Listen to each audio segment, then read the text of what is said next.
Balik po tayo sa mga balita dahil sa opisyal na pagsisimula ng panahon ng tag-ulan noong buwan ng Hunyo, naitala ang 25% na pagbaba sa electricity spot price sa nasabing buwan kung ikukumpara sa datos noong Mayo.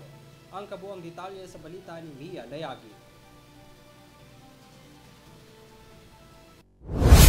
Bumaba sa 6 peso and 15 centavos kada kilowatt hour ang average cost ng kuryente ng buwan ng Hunyo, mas mababa ng 25% mula sa 8 pesos and 22 centavos kada kilowatt hour na tala noong Mayo.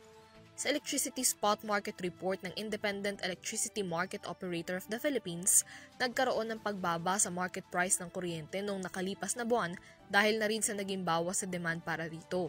Iniuugnay ang naging pagbaba na ito sa market price ng kuryente sa opisyal na pagdedeklara ng panahon ng tag-ulan ng buwan ng Hunyo.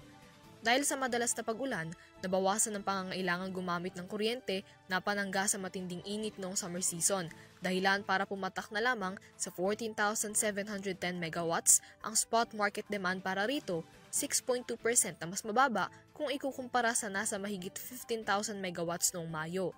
Samantala, may 0.1% naman na paggalaw sa supply ng kuryente para sa buwan ng Hunyo na nakapagtala ng 19,638 megawatts. Sa kabuuan, Mindanao ang nagkaroon ng pinakamalaking bawas sa power spot prices na ngayon ay nasa 6 pesos and 41 centavos kada kilowatt hour, 5 pesos and 97 centavos per kilowatts ang sa Luzon, habang 8 pesos and 56 centavos kada kilowatt ang sa Visayas. Para sa EuroTV News, Mia Layagin sumasaludo sa bawat Pilipino.